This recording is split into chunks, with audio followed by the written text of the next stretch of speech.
இப்படிலாம் ஒரு கமெண்ட் போட்டுட்டா நீங்க வந்து பெரிய புத்திசாலின்ற நினப்புல கேக்குறீங்களா என்னன்னு தெரியல. ஆக்சுவலா ஒரு நாள் முன்னாடி நான் ஒரு வீடியோ வந்து போட்டிருந்தேன். ஸோ அந்த வீடியோ பாத்தீங்கன்னா ஒரு நாள்லயே வந்து ஒரு 5 lakhs மேல வியூஸ் போயிடுச்சு. அதுல ஒரு புத்திசாலி என்ன கமெண்ட் போட்டிருக்காருன்னா, நீங்க மொட்டை அடிச்சுட்டு திரும்ப உங்க ஆள் யூஸ் பண்ணி இந்த மாதிரி ஹேர் க்ரோத் பண்ணி வளர்த்து காட்டுங்க அப்படின்னு சொல்லிட்டு ஒருத்தர் கமெண்ட் போட்டிருக்காரு.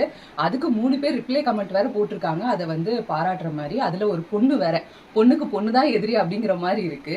ஏன்னா ஒருத்தவங்க வந்து ஒரு பிசினஸ் ஒரு சின்ன சின்ன படியா ஒரு கல்லா வச்சு நான் 1 yearல இதை எவ்வளவு தூரம் கொண்டு வந்திருக்கேன் அப்படிங்கிறது எனக்கு தான் தெரியும். உங்களுக்கு புரியுதா இல்லையா? அந்த வீடியோலயே தெளிவா நான் ஒரு போட்டோ போட்டிருக்கேன். எனக்கு 1 year பேக் வந்து ஒரு ஹேர் கட் ஆச்சு.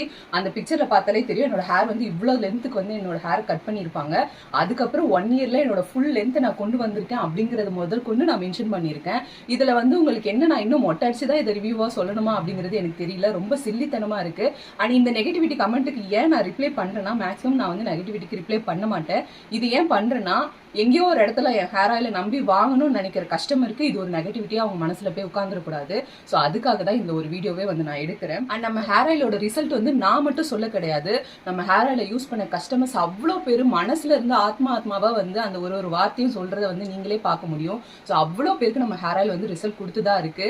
ஸோ அதனால நம்ம ஹேர் ஆயில வாங்கி ட்ரை பண்ணாம இருக்கிறீங்கன்னா இப்பவே ஸ்கிரீன்ல தெரியுற நம்பருக்கு வாட்ஸ்அப் பண்ணி உங்களோட ஆர்டர் புக் பண்ணிக்கோங்க. தேங்க்யூ.